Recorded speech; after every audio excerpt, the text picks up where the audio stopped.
Welcome to No Kings on the Hill with Dr. Hill Law, episode 6. If you're new here tonight, please hit the subscribe button or follow and share with friends you might think enjoy the show. Also, please engage through the comments and I will answer the as soon as I notice them and can get to them. Tonight I am by myself. I do not have my co-host with me, so it's gonna be a little trickier to monitor the comments.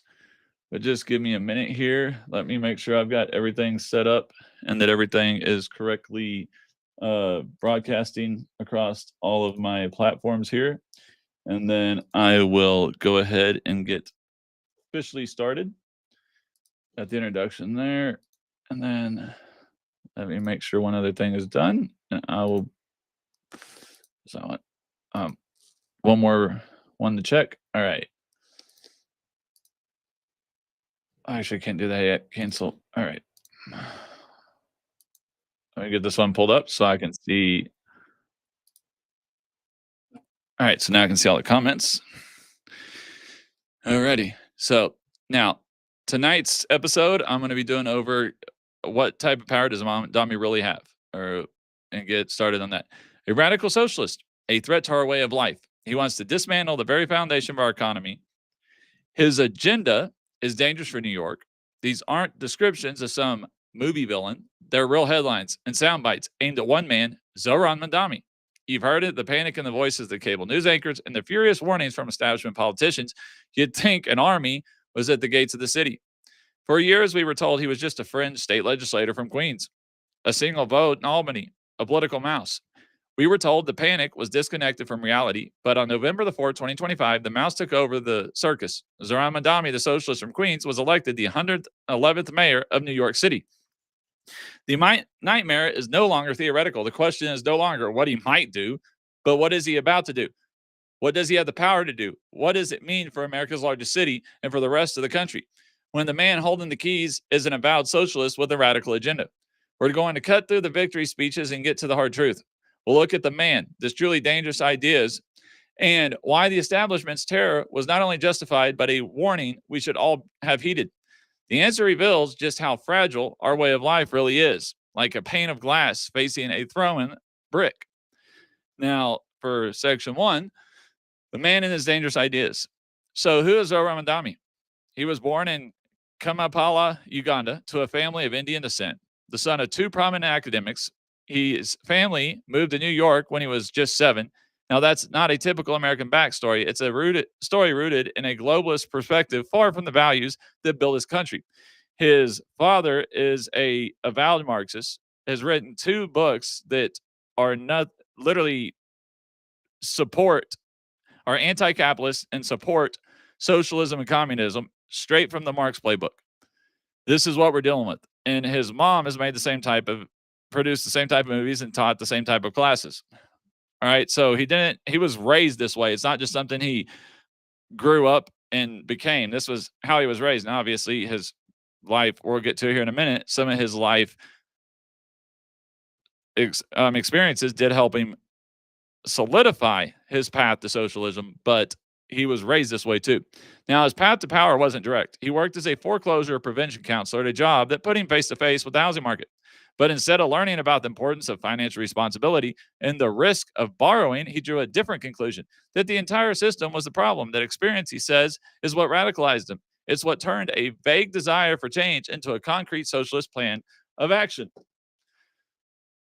Now, in 2020, he ran for the state assembly as a proud member of the Democratic Socialists of America, the DSA, and won. He didn't hide his ideology, he celebrated it. For Mamdani and his movement, socialism isn't a Cold War history lesson, it's a direct assault on the free market. It's the belief that your life, your housing, your healthcare, your energy should be controlled by the government, not by you. It's the idea that the economy should be a tool for social engineering, not a driver for prosperity. Now, is our country perfect? No, it's not. But does it mean that we need to have socialism? What we need is a true free market economy. And the only way to get to a true free market economy is to get rid of our flat taxes, and get rid of some other stuff. But I'll get more to that in a minute. Sorry, I was just trying to let somebody know I'm on, went live to see if they jump on here.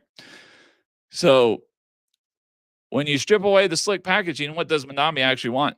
First, his housing agenda. For millions of New Yorkers, the defining issue is the cost of living. Mamdani's solution is a policy called good cause eviction.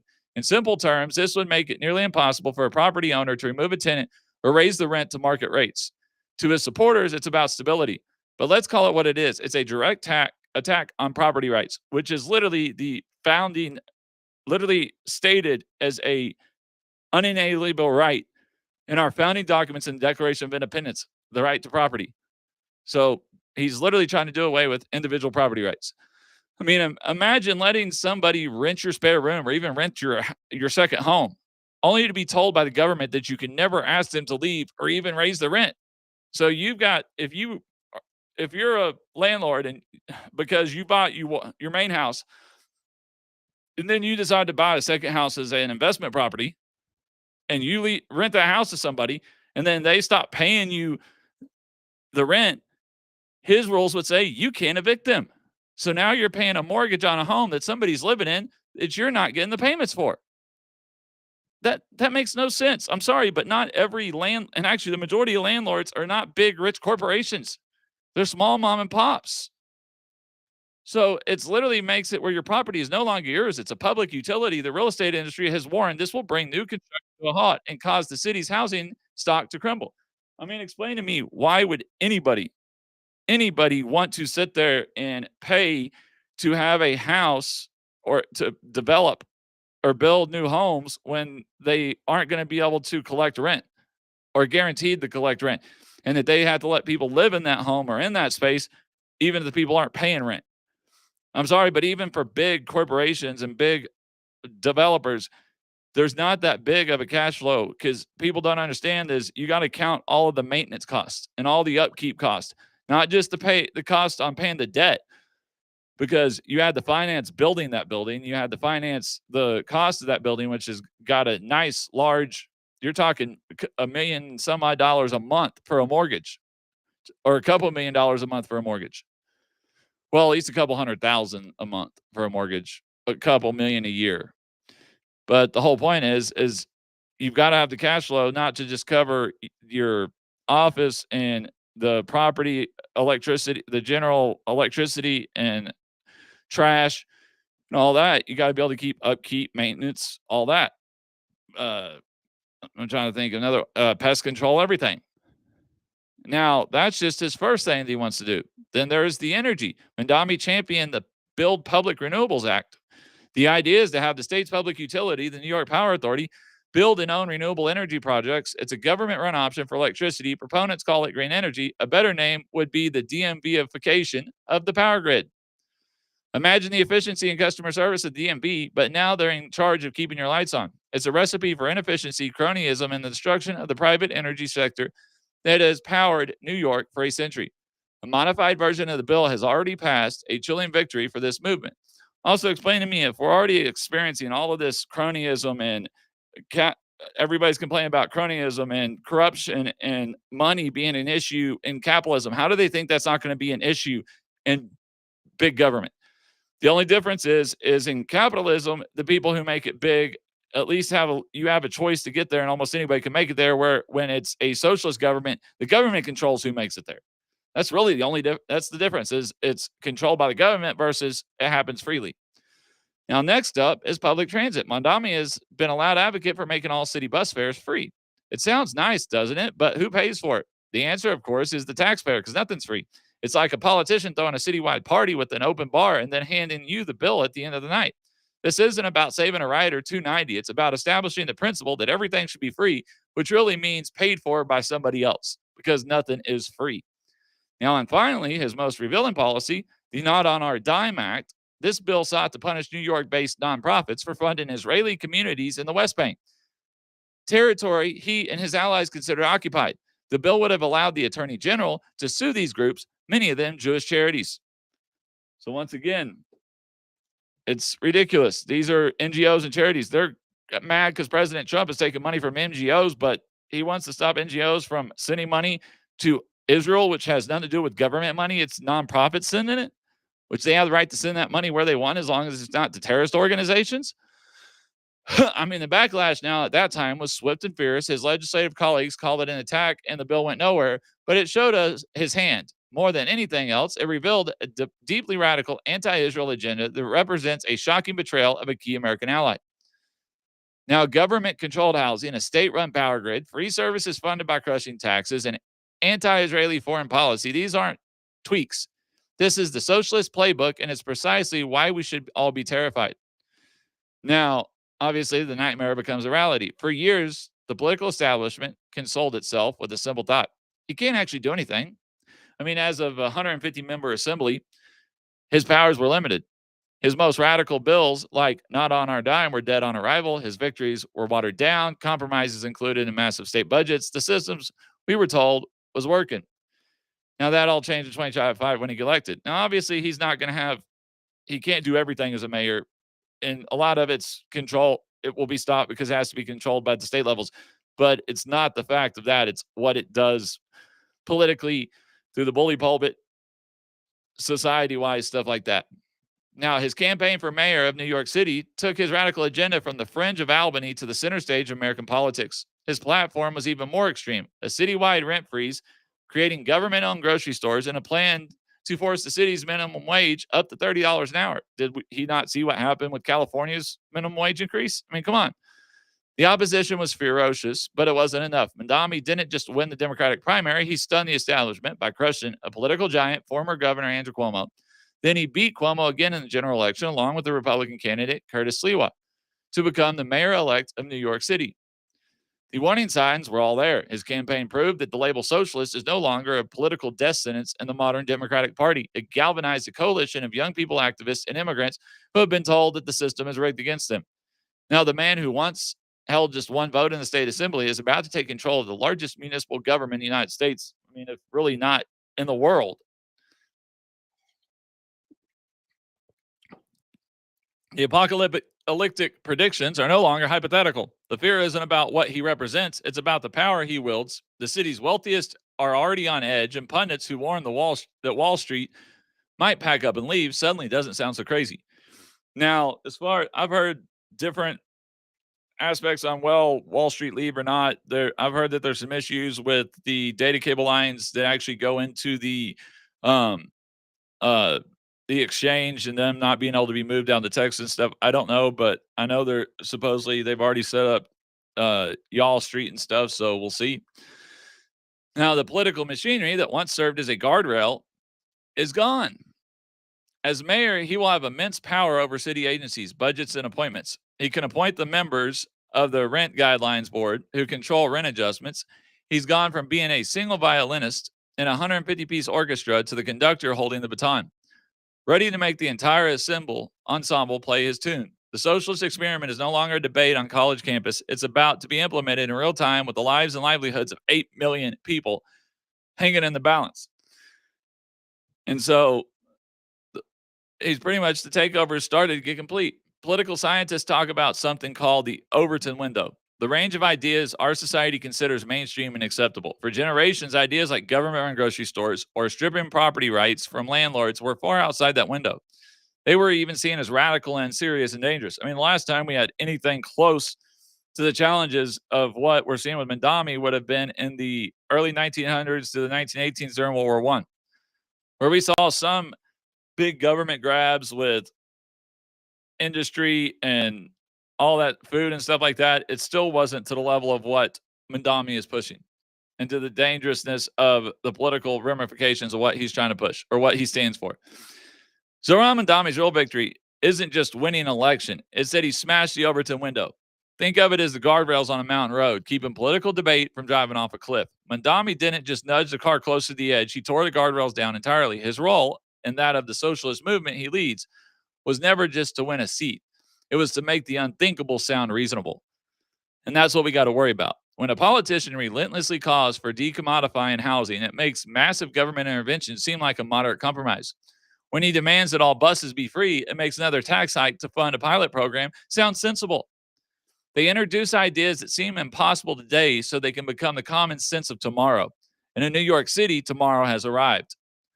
The ultimate fear was always the threat of contagion. The worry wasn't that one man could socialize New York, but that his success would create a blueprint like a virus, creating a pandemic of radicalism. That fear is now a reality. If a DSA member can take over America's largest city, where else can they win? If a candidate can run on an explicitly anti capitalist platform and not just survive but thrive, it proves that the Democratic Party has been completely hijacked by its most extreme elements. This is the existential threat. It's not one politician, it's a wave of them. It's proof that the deep frustration with our economic system is being canceled into a dangerous political force. And that's where we got the problems with.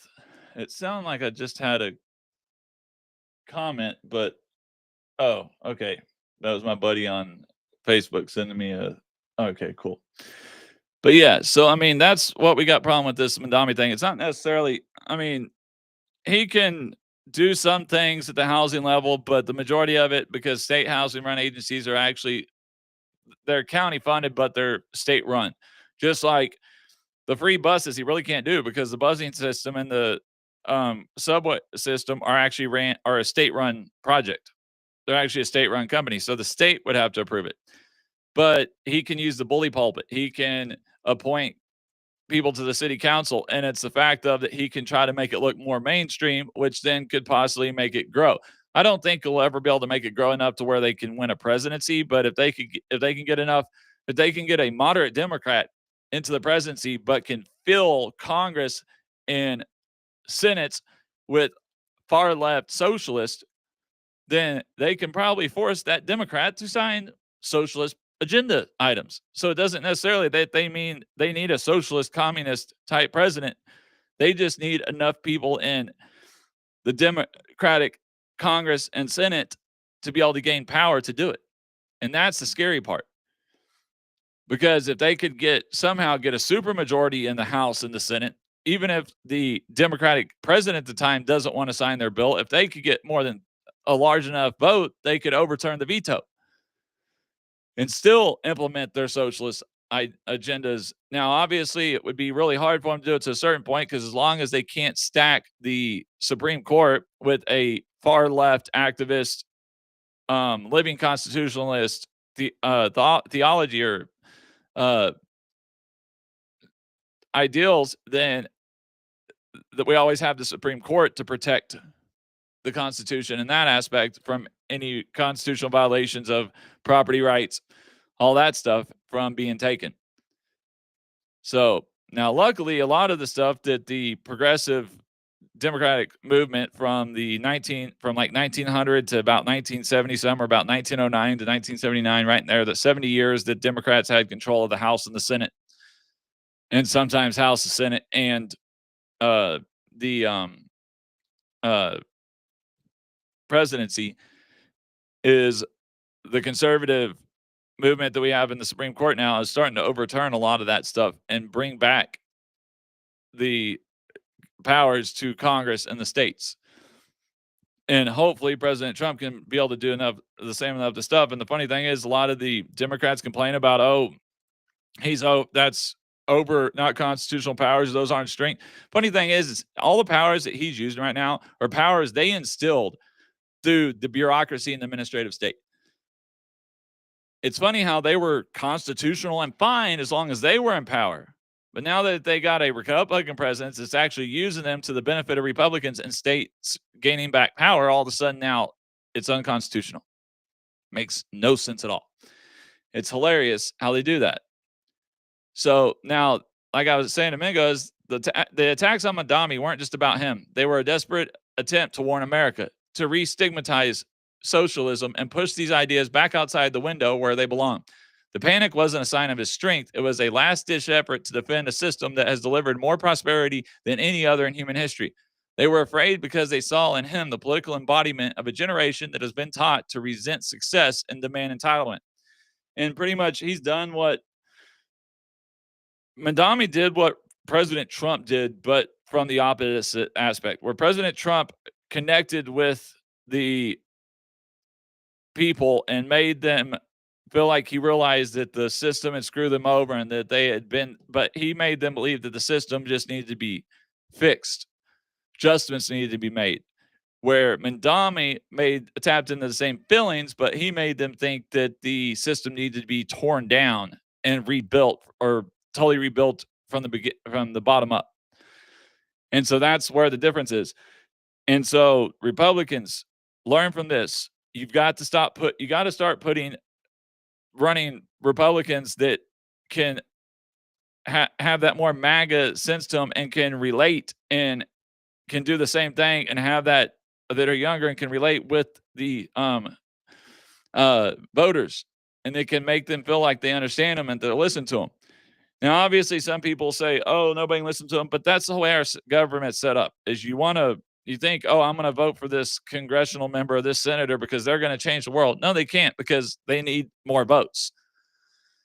They can submit bills, but without the right connections or the ability or playing politics or playing the game, they can't get that bill to committee. If the bill doesn't make it to committee, the bill's died. The bill's dead. The bill has to get to committee before the committee can pass it. It has to get out of committee to get to the floor for debate, and it has to get from out of debate to get to a vote.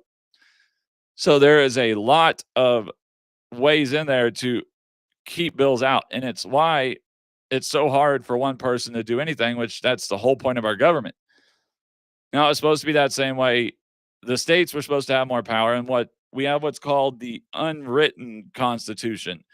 And I'm not going to get into exactly how that works right now, but you have to read in between the lines. There's certain areas, or how the way the constitution is written, on how the unwritten powers or whatever that there are. That's what they consider the unwritten constitution. That's where a lot of this infringing on states' rights, giving more power to the unelected bureaucracy, and then through that, giving that power to the executive to control that unelected bureaucracy, has taken those powers from Congress, because Congress, either one, can't get anything done, or two, they don't want to be blamed for the politicalness of that specific policy. Because if they're not the ones that are actually writing the legislation, passing the policy, or at least the public policy part of the legislation, they'll pass the bill. Because, I mean, they still have to pass the bill, but the bill can be as vague as anything. It can literally just say da da da, and then it leaves a broad area for those administrative agencies to work within, and then they can actually go draw the policy up the way they want. And then the congressional manager saying, "I didn't write that policy. I passed a bill, but I'm not the one who set the policy and the rules and regulations. That was the president, or that was the administration. That was unelected bureaucrats." They can try to pass blame onto other people instead of themselves. And that's what they've been doing for since the 19 since like 1917. I mean, back people are complaining because President Trump bought shares in a company that weren't even controlling shares. Back during the World War One, our government commandeered uh the whole freaking shipping lane of the United States, every shipping company, and controlled those. And plenty of other companies they took over for the war effort. So it's not like he's doing that. He's literally, instead of investing money in T bonds or T bills, he's investing it in stocks in a company to benefit the country with profits based on that. And then I keep on hearing people keep on going about the government shutdown and this $40 billion. All right. That $40 billion was not from the discretionary fund. That's how he was able to spend it. That's how he was able to give it to Argentina. Now, I don't know if he specifically said, "Hey, we're gonna do the currency exchange through Argentina. That's who we're gonna use the 40 billion that's left in the allocation that was allocated by Congress," or if the administrators in the agency for the Fed told him, "Hey, look, we should. This person's already made some really good returns on currency exchanges with Argentina. They're turning around their government. It looks like they're doing better. Their currency's strengthening up. So hey, invest the money here to help prop up their currency, so their government grows. Uh, they get a chance to grow and come out of poverty." I don't know which one. Nobody does. Democrats will try to say, "Oh, blah blah blah." Us Republicans say one way.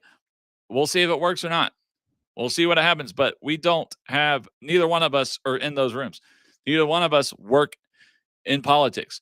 I may have a doctorate in law and policy, and I understand how policy works and how legislation works and how the government works, but doesn't mean I know everything or that I have any insights into what and why he made that decision. Nobody knows. Of course, Democrats want to say, "Oh, he did it because one of his friends bought and made money, and that's the only reason." He could have done it, and his friends did it because he did it. We don't know. Nobody really knows what's said behind the thing. And just the fact, like, oh, the talking about the war on drugs and the cartels, and then they say, oh, but the Mexican president said this and this. Well, of course she is. She's going to say that for her people. That doesn't mean that's what she's saying out from behind the media. That doesn't mean that she's not working with us to get rid of the cartels outside of the media, outside of the front of the TV, because she's not going to say that on TV because she knows her life will be she'll be done. She'll be if her people don't go after her for letting Americans come after the cartels in Mexico, the cartels will come after her. So it's ridiculous. Of course, she's not going to say that. You got to read between the lines. Just because you hear something on TV doesn't mean, especially when it's coming from another country, doesn't mean that's what they actually mean. You don't know what's going on back channels. You don't know what's going on through anything else. And that's where people mess that. And they think they know everything, and they try to be some armchair keyboard warriors and act like they know all the answers. But the problem is, like, when I go on and say stuff, I go, this is my personal opinion. This is what I understand. This is based on my knowledge and based on what I feel has happened. And if I'm wrong and it proves that it goes out the way, I'll admit it. I'll say, hey, he messed up there. That was wrong. But just because you feel that it's wrong doesn't mean that it's wrong. You're just going based on your feelings. You're going based on your political view. That doesn't mean you know the way he's done it. And I'm sorry, but if you're going based off of one CNN article or one MSNBC article, then you don't even know where they're getting the article from. And of course, they're going to print stuff that's anti-Trump. That's all they do. Just like they love to take a 5-10 second clip of him, but they don't play you the before and the after where you actually get the understand the context. Just like there's been this thing going around that, oh, President Trump said, who would sign those deals talking about the USMCA when he wasn't talking about the USMCA. He was actually talking about tariff deals between Canada and Mexico, which when he did the USMCA, he did not negotiate all the previous tariff deals on that. That was the USMCA trade deal. Different aspect. It was specifically trade, not tariffs. But they clipped just the part that says who would sign these deals and claim that it was about the USMCA when it wasn't. And that's what Democrats love to do. I mean, I'm not going to say that there's not Republican or conservative outlets to do the same with Democrats that everybody loves to do it. But that's why you have to get out of the fray, get away from the mainstream media, and you have to go for yourself, research the video, not clips, and watch the whole thing and make an informed, a rational, intelligent decision. Not just go with, oh, I know this is right because it's what I feels right, because it's what I believe or what I feel like is right, or what my beliefs, it's aligned with my beliefs, so I'm going to believe it. That's not the way it works. You actually have to get out there and listen to the whole video and get to both sides, because you might find out that what they've been pushing at you are a bunch of lies. Now, obviously, President Trump does feed into this a lot. He shoots himself in the foot a lot of times because he's not a polished politician.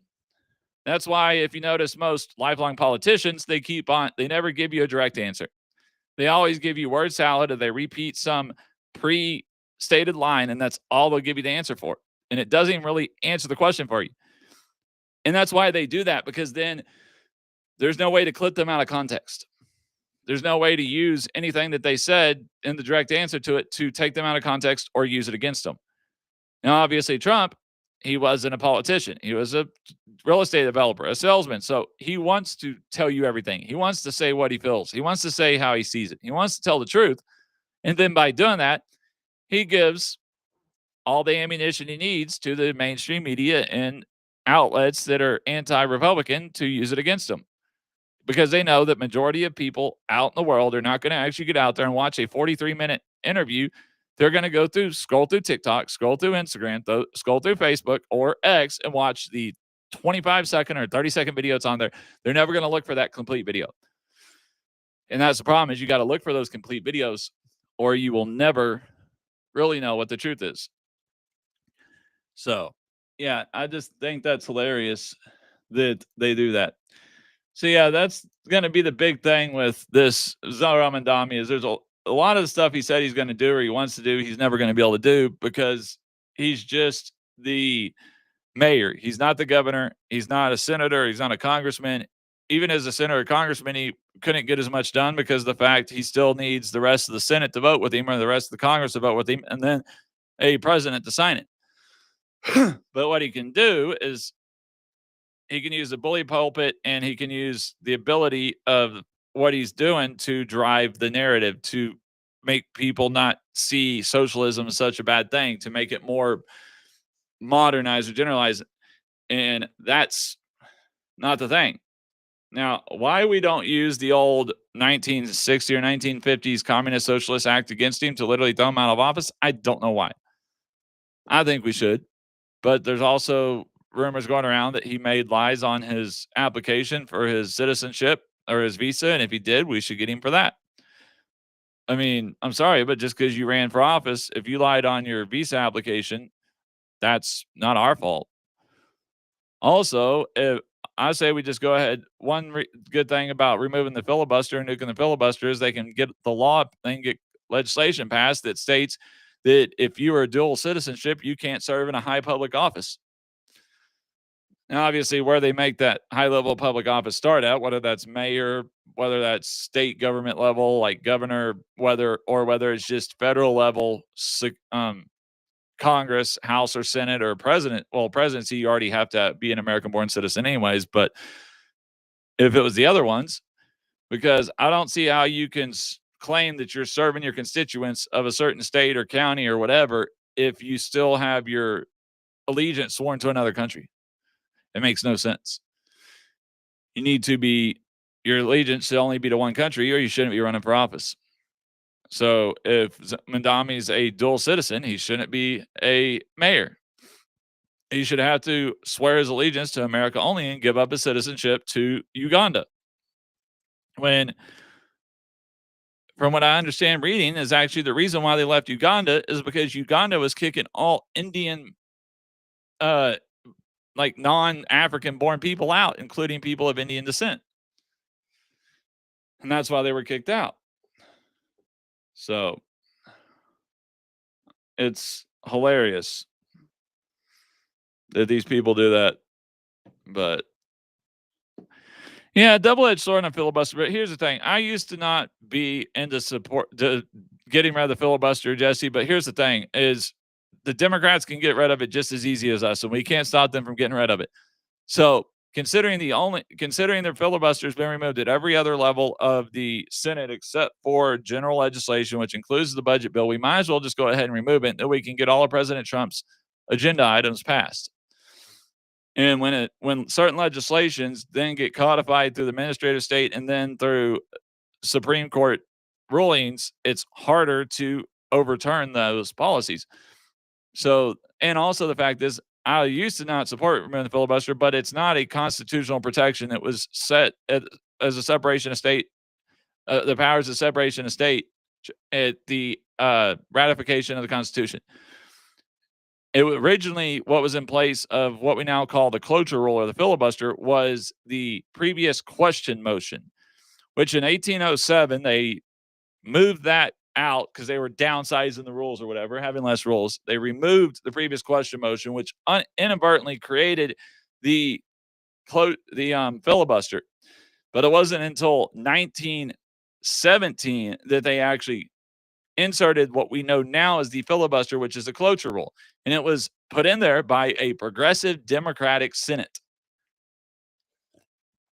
So we got a progressive Democratic Senate to put in there. Why it's not part of the wasn't originally part of the constitutional rules? Take it out.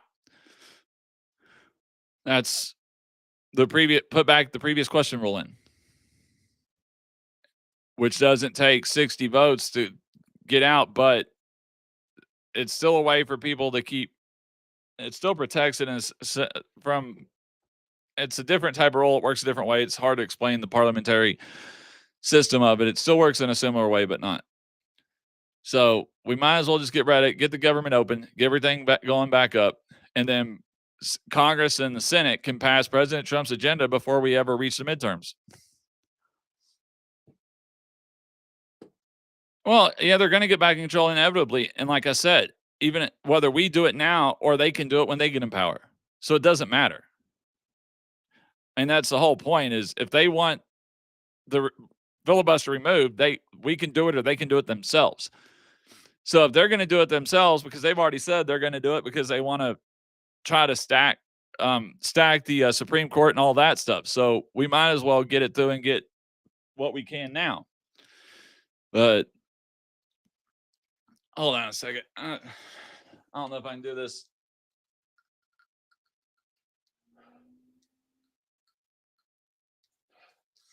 I don't know if I can vape on the one where on Facebook or X. So I was standing up out of the way. But yeah, so that's kind of thing now is it's just a point where we might as well do it because they're going to do it anyways. So if they're going to do it anyways, we might as well get it done because they can do it themselves. So there's no point in leaving it there. There's no way to stop it. It's just the point of do we want to keep leaving the government shut down? Because now they feel emboldened because they feel like they got a sweep of the thing, but I don't really consider it a sweep because honestly, we should have never even been we should have never even been competitive in New Jersey. All right. Now they say, oh, but they won Virginia. Well, Virginia's a flip anyways. Virginia's never really had a conservative state. I was in a chat room earlier and it was a person that was actually from Virginia, and they were saying how usually when the president's a Democrat, the governor's a Republican, and when a Republican president, it's a Democratic governor. That they usually flip anyways. So I mean, it's one of those things. It's kind of like why it's there's not that big of a thing there. And Jay Jones went in. That just proves that Democrats don't care about morality anymore. That's not a really big thing for them. But I think that it's kind of hilarious that they're acting like they got a big wave because there was Democratic areas outside of Virginia that are staunch Democratic seats that we were even competitive in. Now, Virginia also had to do with the fact that for some reason we didn't pick a very good candidate. I guess we just weren't worried about Virginia. The history of how Virginia usually goes, that there's usually a Democratic governor when there's a Republican president. I don't know, but it had to be something like that because of the fact that it makes no sense that we didn't. The candidate we picked just was not a good candidate at all. I don't know why we picked her. Why we didn't run anybody else? Nothing. It just makes no sense to me. So I mean, I think that's one of the reasons why President Trump didn't back her is because he knew that she wasn't a good candidate, and he didn't want to put his name or back a candidate he knew wasn't good, that he knew couldn't win. I mean, why would you back a candidate you know is probably going to lose anyways?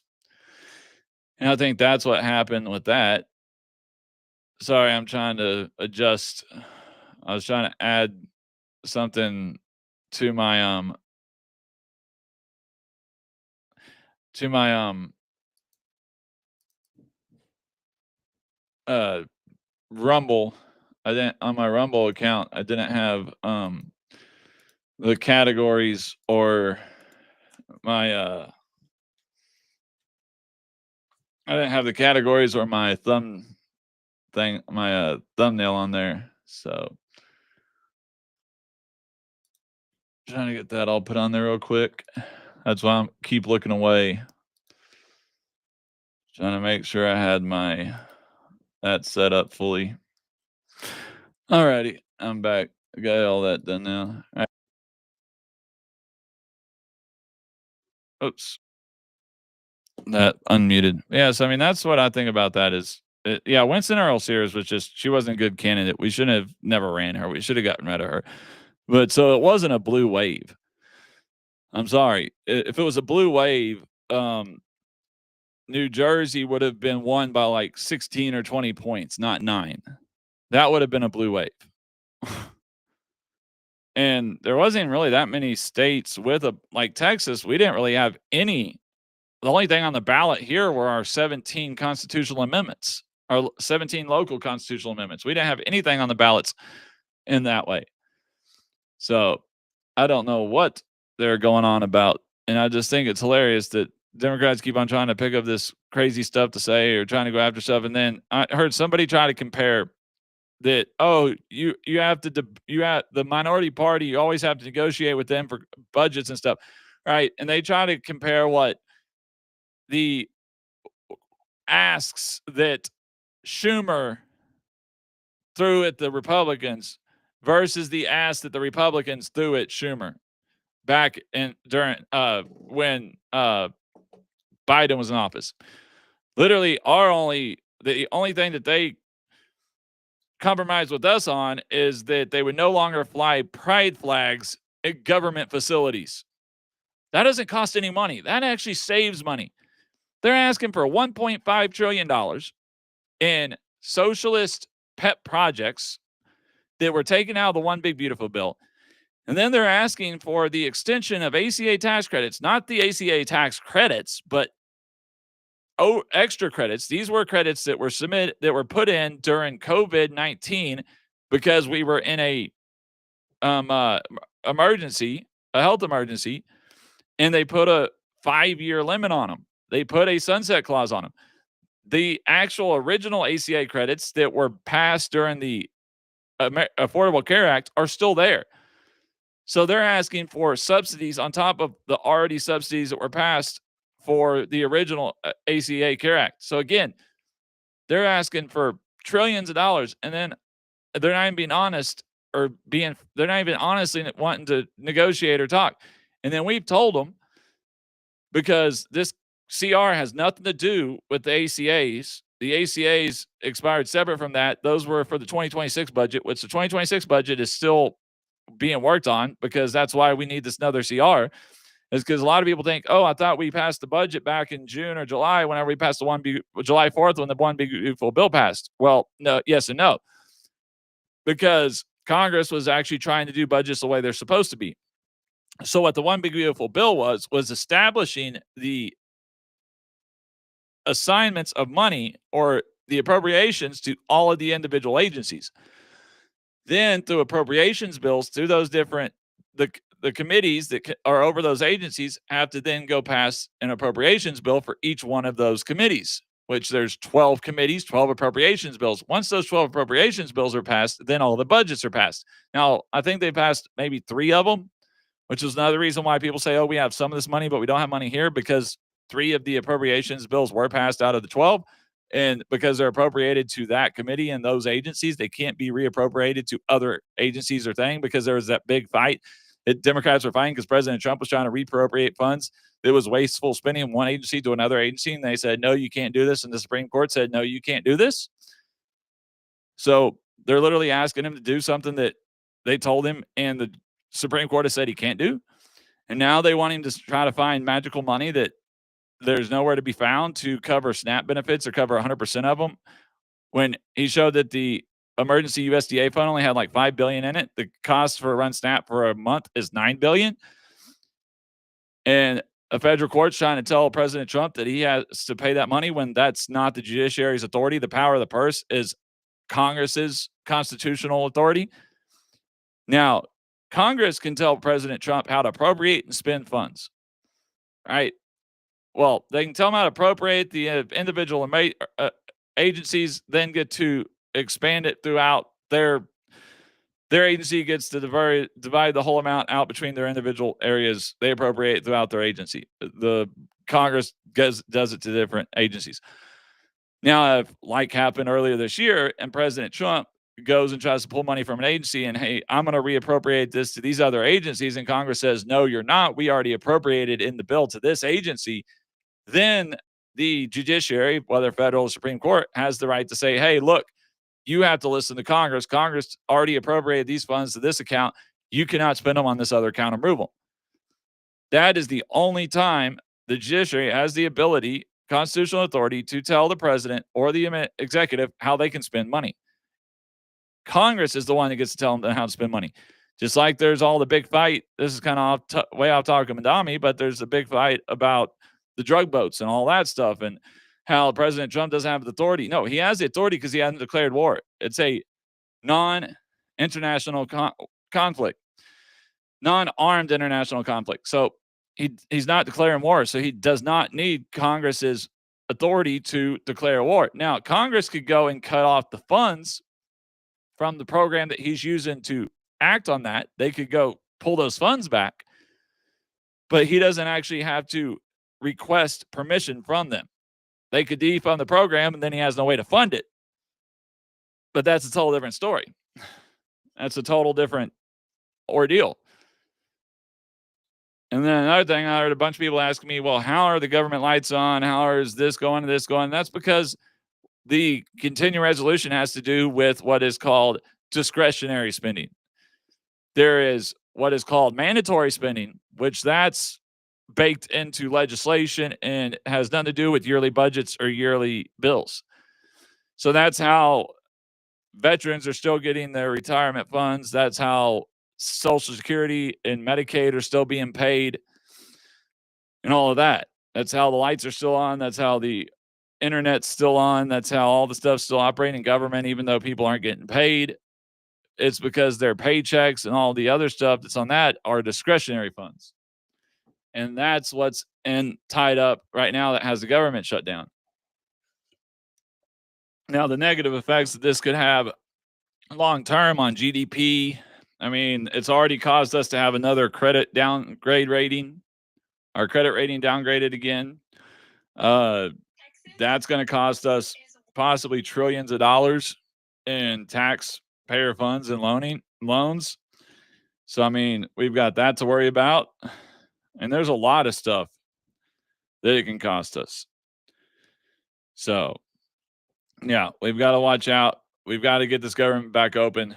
Obviously, Democrats aren't going to be reasonable. They're not going to negotiate in good faith. They don't want to open the government. They think now that they've got all the winds behind their sails because the liberals won. They don't want to piss off the liberal leftist side of their policy. They're curtailing to them because they don't want to be challenged or lose because now they feel that Zohran Mamdani won, that the rest can win. And we're at an impasse. If we do not nuke the filibuster or get rid of the filibuster, this shutdown could go for a long time. The problem is right now is that current CR is only written to the November 21st. So now we need to extend it. Now they got to decide if they're going to extend it to December 19th or sometime in January. Because since Congress hasn't been in session working on the appropriations bills, which is the whole reason why this happened, because in September we still had not passed all 12 appropriations bills. So they needed this continuing resolution for a short term so they could get through the appropriations process. So now they've still got to get that through the appropriations process, which has been on hold the last month. So the question is that's another reason why we got to get that back on. We got to get the appropriations process going on. What I say needs to happen is they need to nuke the filibuster, and then they need to call them back into session, and they need to not take any vacations or any time off till they finish the appropriations process. I don't care if that means they have to work through Thanksgiving. They've had enough time off this year. They've been back home with in their constituencies or whatever you want to call it enough this year. They do not need any more time off. I understand when they are up there, it's a lot of work. I mean, I understand they're away from their family the whole time. They're working 12, 13, 16, 18-hour days, sometimes only getting 2-3 hours sleep, if that. They're working a lot, but still, they've had too much time off now. It is getting ridiculous. Yeah, Jesse, it'd be nice if I'd gotten some more people in here tonight, but I didn't set the stream up early enough. My co-host, I thought he was going to be in here tonight, but he couldn't make it, so didn't have it going long enough. But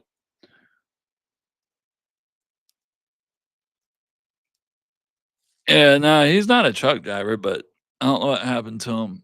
So I don't know. I think that's about everything that I've covered. It's gone almost 50 minutes. I've learned I like having a co-host because it makes it easier to bounce back and forth, except if I get a bunch of people in the watching at a time and get a bunch of people in the chat, then it also helps. Like I've been noticing lately is I end up getting more views after I go live than when I'm live. Like I'll I'll pin my episode on my X profile and it'll get hundreds of views throughout the week. And then my Rumble and my YouTube will get a bunch of views after I go live. So I was thinking about adding it to TikTok today because I wasn't covering anything on here that I couldn't cover on TikTok, but couldn't find my other phone attachment to put onto my tripod so I could actually run my phone on my TikTok because I can't run TikTok through this because I already have already broadcasting across 5 separate uh, channels or whatever you want to call them. Because I already got it going through Rumble, YouTube, Twitch, Facebook, and X. Also, for anybody that's watching this that is not my friend Jesse, please check out the website that's scrolling across the bottom of the page there. It's got all the links to all of my separate individual sites. Please hit that follow or subscribe button, either one. The subscribe button doesn't cost any money. It's just same as follow. It says subscribe on YouTube, but it's same as follow. Hit those likes and share buttons. And then also on the website, you can see all the previous episodes. They're uploaded on there. And right now, I think I'm going to just keep doing this on every Friday night. Originally, I was doing either Wednesday or Fridays, but seems like right now, just Friday night's the easiest night to do it. I don't know if it's the best night as far as viewers wise go, but if I can start doing it every Friday night at 7 p.m. Central, hopefully it'll start going because people actually know when to show up versus not knowing if it's going to be Wednesday or Friday. But so, in conclusion, the political establishment once dismissed Zohran Mamdani as a fringe radical with no real power. They manufactured a narrative that the panic was overblown, that he would never win. It just wasn't going to happen. But as we've seen, the reality is a nightmare realized. The checks and balances of the legislature are getting close. That's close to gone. The man with the most radical agenda in modern American politics is now the mayor elect in New York City. He can't just snap his fingers and topple capitalism, but he can appoint agency heads, control a multi-billion-dollar budget, and begin the systematic dismantling of the free market principles that make the city run, like pulling threads from a priceless tapestry one by one until the whole thing unravels. The terror he inspires wasn't misplaced. It was propathetic. The establishment wasn't afraid of the thousands of people who voted for him. They were afraid for them. And for the city they were about to hand over.